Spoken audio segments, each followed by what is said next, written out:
Je m'appelle Martal Diop, donc je suis cofondateur de Tanel. Tanel, c'est une start-up qui évolue dans le secteur de la santé.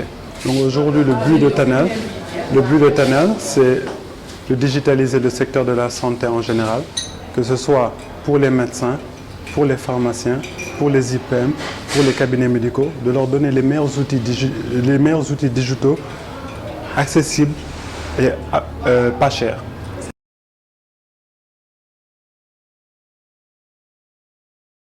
La première inspiration, c'est que moi je viens d'une famille où ma maman elle est pharmacienne.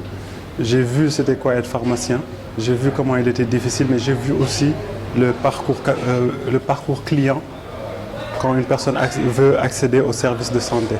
Donc aujourd'hui, mon cofondateur Mohamed Ndoye, on s'est mis ensemble parce que lui aussi, quand sa mère rentrait au Sénégal des États-Unis, il avait cette petite inquiétude du secteur de la santé et il s'est dit, et il a commencé à se pencher dessus et il s'est dit mais il y a des solutions à apporter qui sont des solutions faciles, accessibles, qu'on peut apporter aux populations sénégalaises. Donc c'est comme ça que Tanel est né.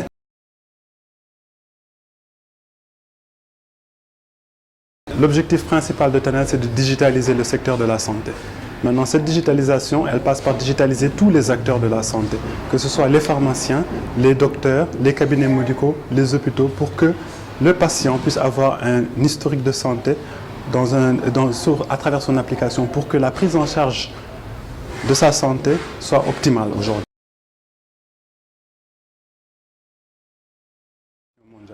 Là, je vais un peu parler par secteur. Donc pour le pharmacien, il y a plusieurs intérêts. D'abord, la pharmacie, c'est un business. Un business a besoin d'un logiciel performant pour le gérer. Donc on a développé un logiciel entièrement dédié aux pharmaciens pour la gestion des stocks, la gestion de leurs finances, la gestion des relations fournisseurs. Et on a pris le temps de comprendre les nuances sénégalaises. Pourquoi les solutions importées ne marchent pas au Sénégal.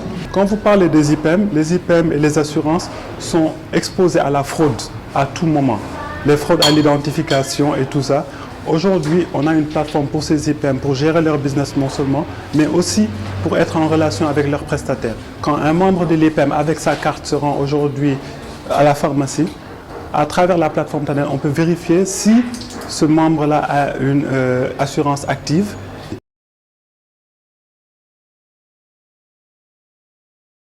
Aujourd'hui, on l'a vu avec l'État qui aujourd'hui a une politique de couverture maladie universelle. Je pense que tout ce qui manque à cette politique, c'est la digitalisation pour la rendre possible. On ne peut pas avoir une couverture universelle quand on a encore des carnets et qu'on doit physiquement faire le voyage de Dakar à Saint-Louis pour aller avoir un bon chez l'IPM pour retourner chez le pharmacien. Aujourd'hui, la digitalisation règle ce problème simplement. Quand on parle des docteurs aussi, c'est la même chose. Quand ils peuvent faire leur ordonnance en ligne pour que cette ordonnance soit maintenue sur le record médical du patient pour qu'il ne le perde pas.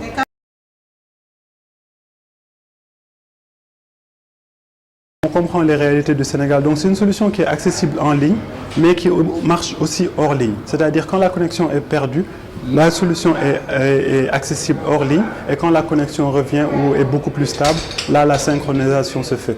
Donc vraiment, on a pris en compte les réalités sénégalaises pour offrir une solution optimale à un coût abordable.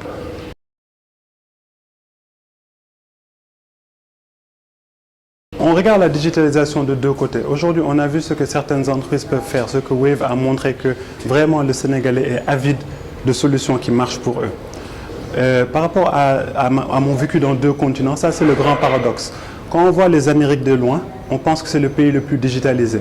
Pour vous dire la réalité, c'est que beaucoup de leurs systèmes d'information datent des années 90. Donc quand vous voyez une banque qui, oui, le site a l'air bien, mais tout le back-end n'est pas bien. Aujourd'hui, par contre, quand vous voyez, je m'excuse de parler de Wave, mais quand vous voyez Wave, vous voyez que la technologie, c'est une technologie moderne de bout en bout. Donc l'Afrique a une grande opportunité par rapport à cette digitalisation, c'est qu'on a un terrain vide sur lequel on peut construire avec des technologies extrêmement performantes. Alors que les Amériques ont ce qu'on appelle legacy technology, des technologies qui sont là depuis des années, sur lesquelles il est difficile de changer. Une banque qui date de 200 ans, c'est difficile de leur faire changer de logiciel.